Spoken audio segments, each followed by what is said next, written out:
Ketidakhadiran Direktur Utama PDAM Banjarmasin dalam gelaran rapat dengar pendapat lintas komisi yang turut pula dihadiri Wakil Ketua DPRD Banjarmasin di ruang Komisi 2 DPRD Banjarmasin, Jalan Lambung Mangkurat, Banjarmasin Tengah, membuat kecewa Ketua Komisi 2 DPRD Banjarmasin. Rapat dengar pendapat ini adalah bertujuan untuk mencari solusi supaya solusi yang diberikan dapat ditindaklanjuti dengan baik. Ketidakhadiran Direktur Utama PDAM Banjarmasin Yuda Ahmadi dalam gelaran rapat dengar pendapat lintas komisi yang turut dihadiri pula Wakil Ketua DPRD Banjarmasin Muhammad Yamin Wan Tugiatno di ruang Komisi 2 DPRD Banjarmasin, Jalan Lambung Mangkurat, Banjarmasin Tengah, membuat kecewa Ketua Komisi 2 DPRD Banjarmasin Awan Subarka. Kekecewaan tersebut diungkapkan Awan Subarka Waitakuni Prima TV usai rapat dengar pendapat jelang tengah hari Kamis 19 Mei 2022. Politisi Partai Keadilan Sejahtera ini menegaskan bila rapat dengar pendapat ini adalah bertujuan untuk mencari solusi sehingga paling kada dihadiri pengambil kebijakan yang ada di pelayanan Banyu Berasi ini, yaitu Direktur Utama PDAM Banjarmasin, supaya solusi yang diberikan dapat ditindaklanjuti dengan baik. Iya, sebenarnya kita kecewa ya dengan ketidakhadiran Direktur Utama.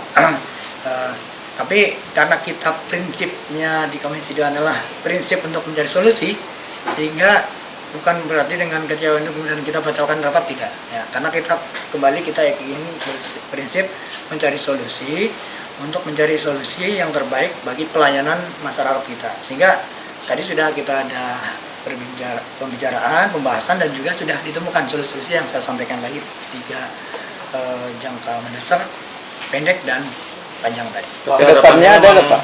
Kedepannya memang ada rencana untuk memanggil dirutnya lagi nggak Pak?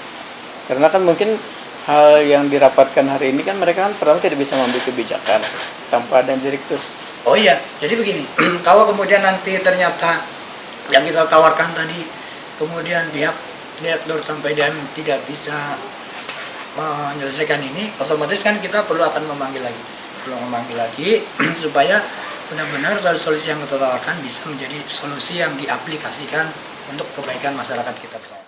Direktur Operasional PDAM Banjarmasin Supian memedahkan ketidakhadiran Direktur Utama PDAM Banjarmasin Yuda Ahmadi lantaran mengikuti rapat dengan pemerintah provinsi dan pemerintah kota membahas anggaran rumah tangga, dikarenakan perubahan status hukum PDAM Banjarmasin masih belum dianggap sah walaupun sudah disetujui dan disahkan melalui rapat paripurna di DPRD Banjarmasin. Pengesahan akan diakui, ujar Supian, bila sudah mendapatkan persetujuan Kemenkumham. Pak Dirut mana? Pak saat ini Pak Dirut beliau lagi rapat karena ada rapat dengan Pemko dan Provinsi berkaitan dengan pembahasan anggaran dasar rumah tangga. Kemarin kan perda pendirian sudah disetujui, tapi itu belum sah lagi. PDAM belum boleh menamakan Persero. Kalau belum dibahas anggaran dasar rumah tangga oleh notaris, nanti yang dibawa ke Menkumham. Pada saat ada rekomendasi itu atau dari Menkumham menyetujui, baru sah PDAM menjadi Persero. Jadi masih PDAM. Sekarang masih PDAM. Masih sampai saat ini masih PDAM. Belum PT belum. Kenapa kan antara membahas ADART dengan membahas keluhan masyarakat kan sifatnya lebih Nah itu, mungkin kita bagi-bagi tugas.